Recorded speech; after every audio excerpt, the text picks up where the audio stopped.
In this lecture, we will learn about a special kind of function in C++, which is known as recursive function. Okay, so recursion, so this is the thing that we are going to see in this class. And recursion is one of the most difficult and problematic topic for beginners in C++. Okay, so what happens? What is recursion? So we have till now learnt about functions. Okay, so we have learnt about functions. So when a function calls itself, okay, a function calls itself inside its body, then it's called recursion. Okay, so for example, there is a function, let's say func function. Okay, so void function, and inside that it calls function. Okay, so this is an example of recursion because this function inside its body, it's calling itself again. Okay, so this is a very simple example of recursion, but this code is in fact equal to an infinite loop. Okay, why is this an infinite loop?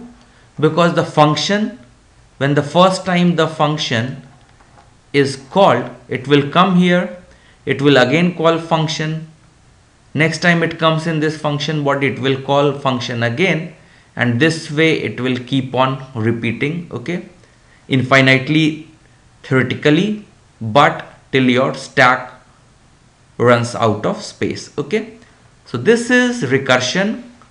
We will see one simple example of calculating factorial. Okay, how to calculate a factorial of a number. Okay, so factorial of a number, okay, so n factorial is given by n into n minus 1 factorial. Okay, so this means that to find the factorial of a number n, you need to multiply n with the factorial of the number n minus 1. Okay, so this shows that, okay, if let's say we represent the factorial as a function n, okay, so f of n is equal to n into f of n minus 1. Okay, this kind of recurrence relation is there. Okay, so what we do, how we write the function. Okay, so let's try to see.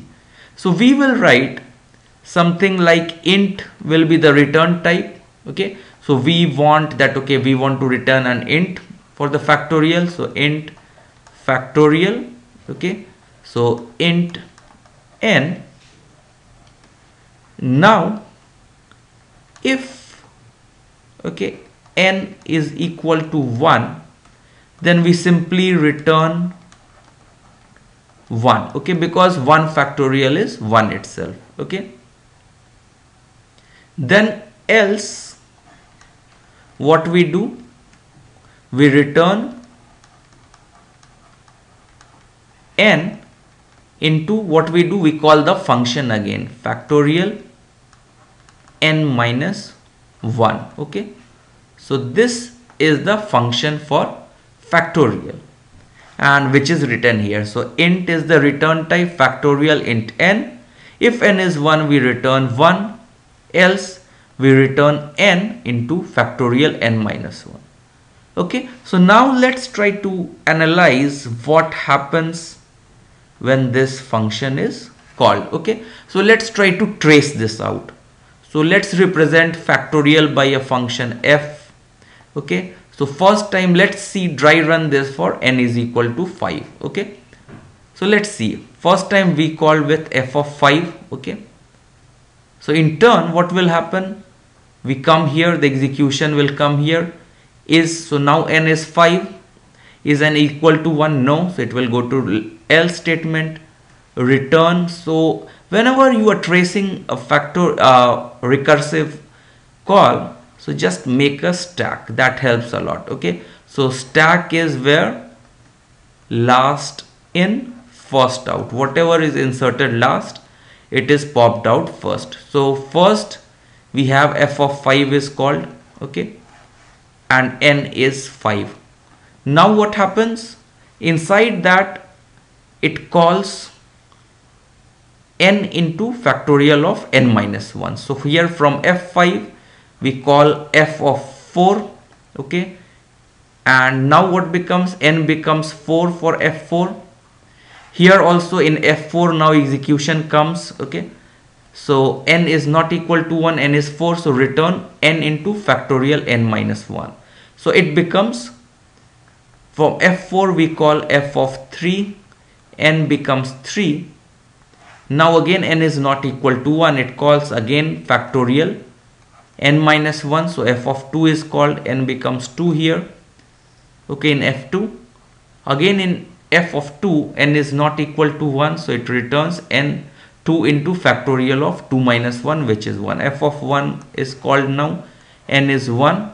So now when n is 1, so what happens? It returns 1, okay. When it returns, so the function this is goes out of the stack, okay.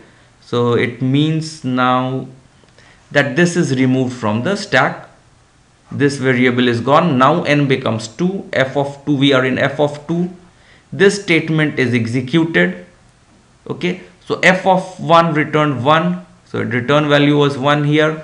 F of 2 returns, n is 2 here, so 2 into the return value of the f of 1, so 2 into 1, so it returns 2 into 1, which is 2. Now this is also, when it returns, this is popped out of the stack, okay. So now what happens? The return value is 2 and return, now in this one n is 3, so 3 into 2 is returned, which is 6. So f of 3 returns a 6. It is popped out of the stack. We come to f of 4. So in f of 4 what happens? We execute this line, return 4 into f of 3. So f of 3 was 6, so 4 into 6, 24 is returned.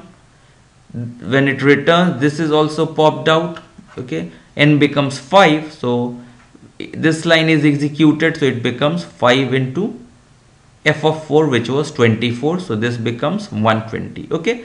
So this way 120 returns, okay. So this is what we have run here also. So in main we have n is 5, we calculate factorial n and we put it out, okay. So we will just try to look at using a debugger.